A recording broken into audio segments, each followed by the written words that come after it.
Merci. Congolais, Congolaises, partout dans le monde entier, vous avez les messagers Galates 4:16. À cause de la vérité, on devient l'ennemi. Congo Biki Rouge TV, la correction. Aujourd'hui, je vais bel bien confirmer l'identité de J.R. Ifongue. Voilà, Nalanda interview na ye passé. Nenge aloba auta na monde la musique. Oyo asala na oyo alingaki asala. Ok, Congolais nyoso toyoka yango.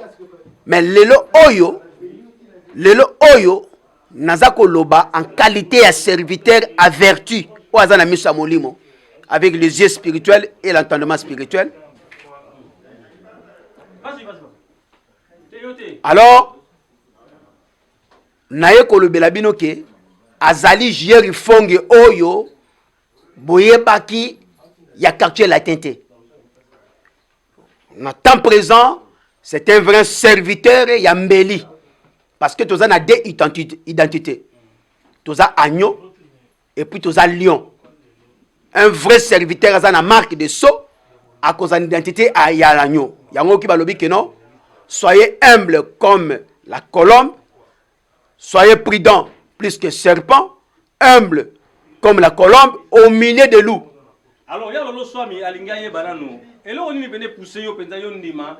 Frère J.R. Ifongue parce que si on a une émission na yemingi, bato baloba ke amikumi saka trop et puis le baba prophétie monsieur ça les maralangote.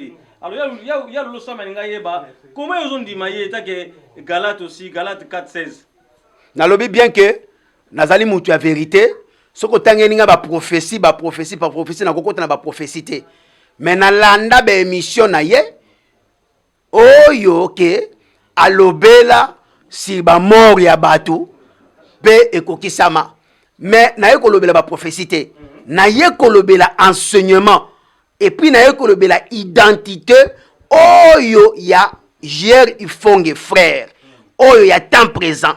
Et la kisike tango naza na misa molimo naza kotala da olanda enseignement et je suis convaincu que c'est un serviteur. Ce qui batu bakobanda kaka ko interroger ye ko juger ye na passé na ye baza ko se tromper parce que un serviteur il va tout d'abord dénoncer le mal. Nous sommes appelés à dénoncer tous les faux serviteurs pour sauver le peuple de Dieu.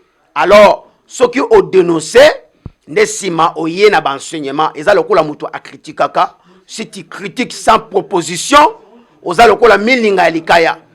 Alors il y a le swami na vie na César ngadi baye banano siko ba vérité oyo bimsana munoko na yo baloba quelque part vérité sauvaka oui. vérité pe e blessaka oui. siko yo ndengo lo ba vérité ozolo ba wana otanga ba koma ba pasteur est-ce que yo moko na kibomoto osala na kibomoto to sala ngo spirituellement nalobi bien que nakoko sala loko jamais charnellement tant otangi oyebisi ngai J.R. Ifongue mais na yebisio que non c'est un serviteur mais ce que oyebisi ngai Denis Lesse na yebisa yo que non c'était enveloppe timbrée sans courrier à l'intérieur qui est le Saint-Esprit déjà ambi na nzoto baza complexé ndenge nzamba skela bango ce ne sont pas des serviteurs on a très bien alors du coup balobi nzambe otozo sambela ni beauté ni éclat le maître Yoshua la kisi oyo ba serviteur ya nzambe il faut atikala ndenge tata mama na ye babota ye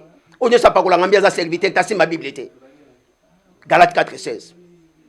Alors J.R. Ifongue c'est un serviteur na ko bokele ba flairité.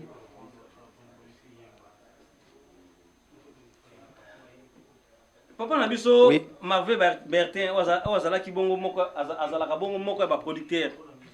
Question neza boye. Abi yo zon di J.R. Ifongue. Oui. Abi ki batu boni déjà banda abandi ministère na ye po zon di maye po wala question ti pa na ye. Merci. Pesa no ya no. Je suis bel bien prêt pour vous répondre, c'est-à-dire ceux qui ont osé là-bas bino maboko na mitu. Ceux qui ont osé là pour baler sabino mungwa. OK mungwa Bible zako lobela ebi que non.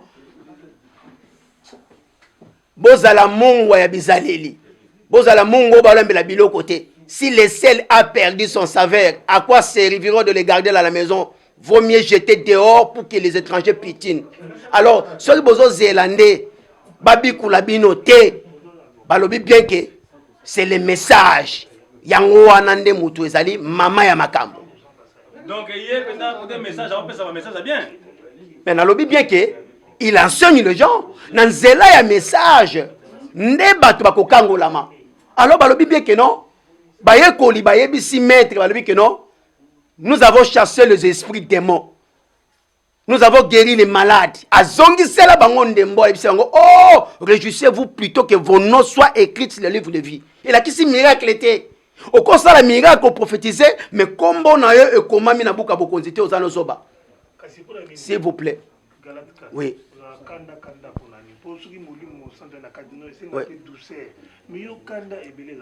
Parce que tu as toujours une identité. Identité ya lion, il faut se manifester. Mais pas y oyo banyoka bazali. Yo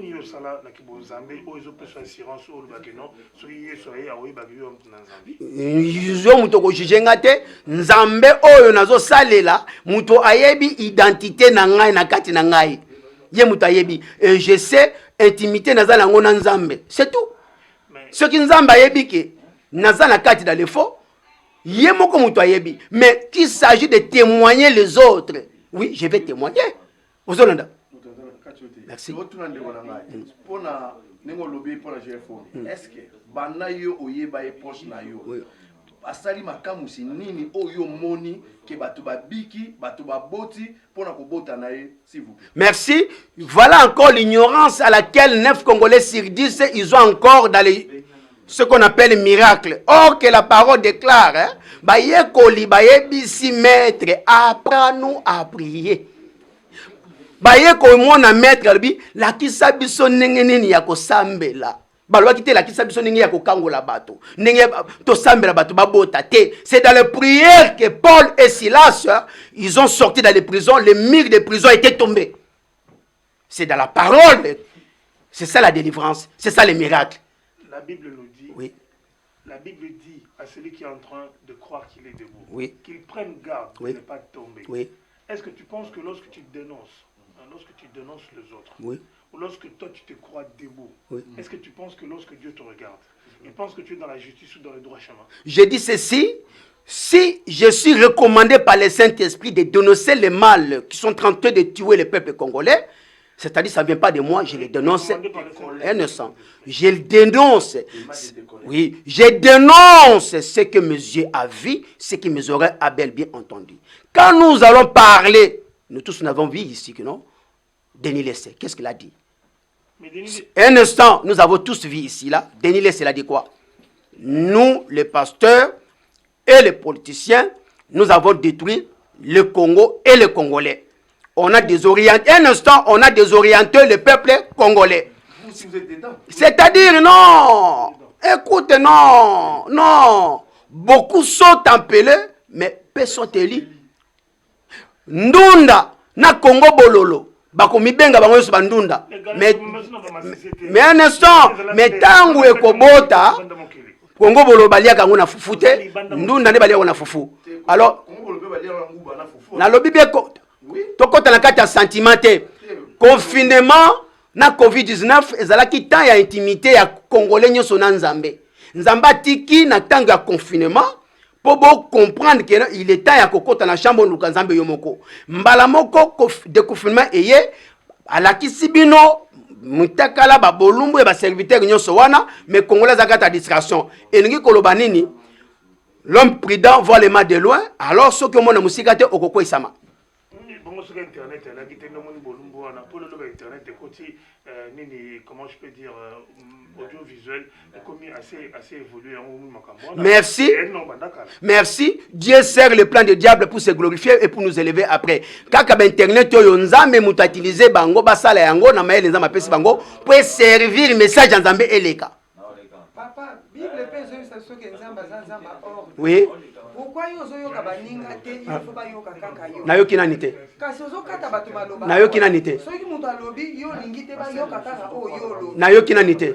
Midenge to telemi a na conférence de presse papa yo to yabi pour répondre na ba question. Merci. Yoka ba question na biso répondre na ba question na biso. Est-ce que otuninga déjà maman? Si atuninga mutuna nini mama atuninga nini atuninga mutuna nini namono za na biso te soko za na biso mutuna nini atuninga mutuna nini atuninga namono za na biso te sainte espèce ngayo mama.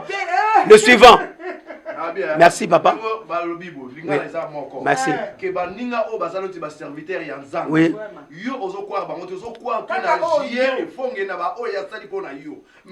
Asali nini? Asali pona ngai te. Il faut rectifier parole. Asali et le côté pona ngai. Yoka ngai. Asali musala munene ya kupanza sango malamu oyo réveiller batu ekangoli batu un instant batu bakomi autonome bakomi kotanga makomi bango moko bakomi prudent bakomi ko ba vrai serviteur et faux serviteur oyo makambo minga loba ekokisama neti nani Denis nani Kakenza les tricheurs. Les tricheurs. Les tricheurs qui examinent. Mais balobi bien batikala enveloppe yokana na sungayo. Na sungayo. Soki bakozonga na sema kula nzambe, aza nzambe ya grâce akozwa bango. Mais soki bakozonga na sema kula nzambe te, baza ko salela libumu, ce sont les serviteurs du ventre au Philippe Lobi. Na kotangela yo. Kakenza, na kotangela yo. Denilese, na kotangela yo. Nani qui l'autre na oyo nani? C'est un commerçant. Ateka Maxi Bien-être, Ateka Milimo Ekobo, c'est normal. Ateka Aza commerçant. Ateka Maxi Bien-être, Aza Milimo ya Ekobo. Est-ce que je vais répéter encore pour vous comprendre? Merci. Na kangi parenthèse na koya ngona makomi na kola sabat. Oui, merci en tout cas pour la lelo. Merci. Merci. Bébé, mon bébé. La kimia non mo patati Karine kaya mona poto kude atakate donc kuna na ozong sona poto yo ba parfait yete ya ba parfait poto moi qui va parfait ça solo on va parfait à parfait ba isemi yake ba gel ba potage ba façonnable parfait rico banga na hote awa exemple ma pas ici c'est Paris ndemo za la porte même ta commande ya biloko pesi lelo mbongo lokaka awa nyote ya tout la des Zara, H&M, Célio, Commode, Kamaï. Oui non madame Ozali, ba prix n'est abordable. De bana pour te quitter mon kata kaza farage mo 48 pour te quitter awa. Bana funa bana wapi bana Congo mobimba. Awa nde ba parfait les secrets des bons derrière moi yo Karine kaya femme d'affaires. Pour te quitter ba mo de France bien na kata kaza. Awa na farage mo 48. Monsieur Tani, Farage. Farage, il y a 48 ans, il faut qu'on puisse quoi garder la Farage. Farage, 48 ans, je dirige vers Cham. C'est ça. J'ai trouvé quelque part, faisant la Farage Gambela. Croisement Farage Gambela. Numéro 48. Au Sénégal, c'est dirigé vers Chaba. Mais pas maman Karine Kaya, femme d'affaires. C'est écrit de bon.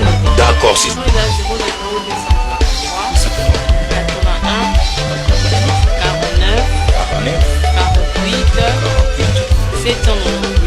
798 plus 243 81 49 48 798.